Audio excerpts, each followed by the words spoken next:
As the prophet of esports, I rely on trustworthy and meaningful data every day. Data from our research partner, YouGov, offers the most complete view of esports fans and gamers in the world, providing context to who they are, what they think, the brands they buy, and things they do. YouGov's connected insights and research services inform strategy at every level. If you're a team, a brand, agency, or rights holder, you should be talking with YouGov. Their partners measure and maximize ROI and are telling compelling stories with data. Visit yougov.com/gaming-esports to learn more.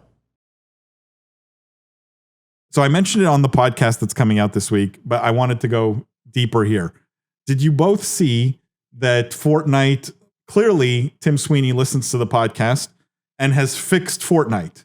Did everyone see that? Everyone in chat? Best news to come out all week. We're back. After a 2-year slump, they fixed the game. But seriously, I actually think they probably saw numbers are on the decline, right? Player-based revenues on the decline, and they had to do something. Who do they turn to but the prophet himself, right? For advice.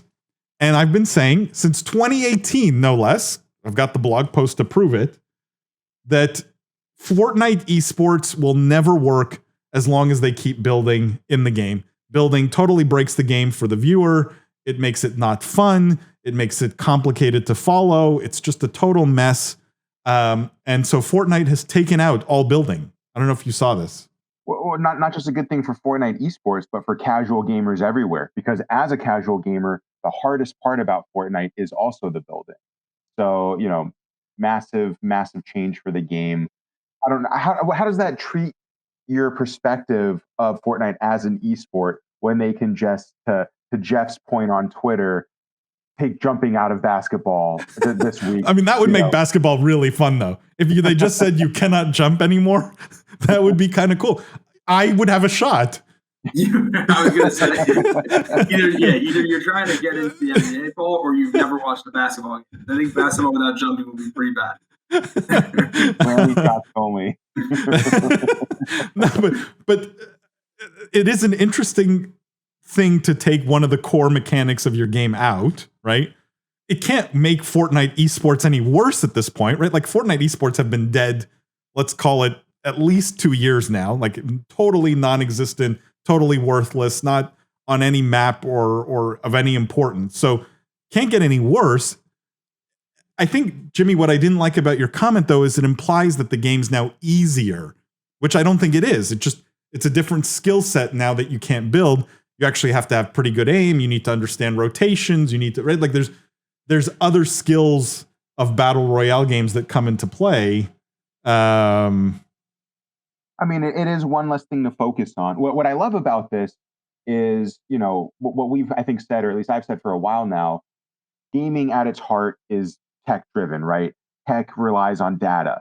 Fortnite saw the data and are doing a temporary change to see if the data changes as well, if their users come back, if the playtime comes back, and something for them to lean into. And in that regard, Paul, I think we should also tease this week's episode with Alex Kornilov, CEO and co-founder of BoETV, amazing data analytics platform, amazing sports gambling and betting platform, and one of the more remarkable conversations I think that we've had as far as really getting into the nuts and bolts of software and data analytics are concerned. But back to just to be clear, data analytics and visualization for sports and esports betting specifically, not anything else.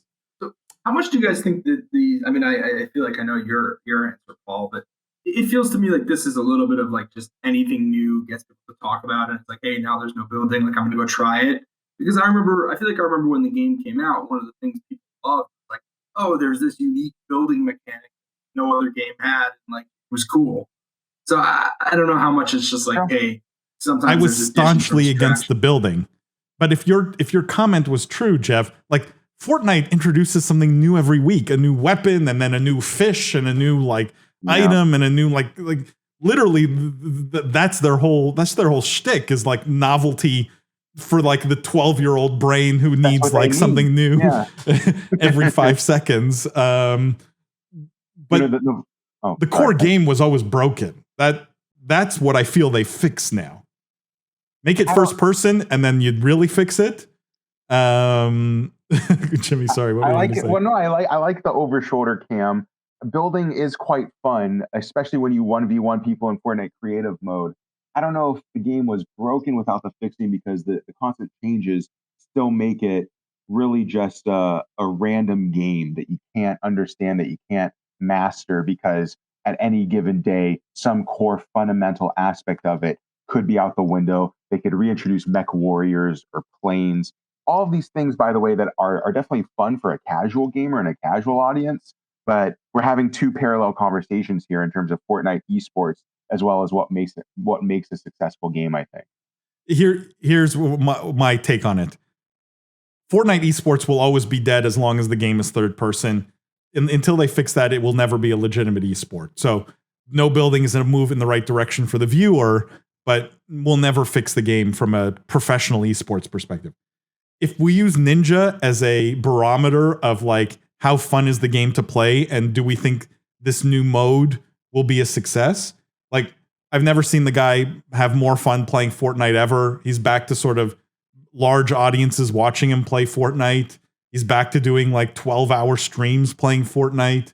Hard to argue with that data point, I think.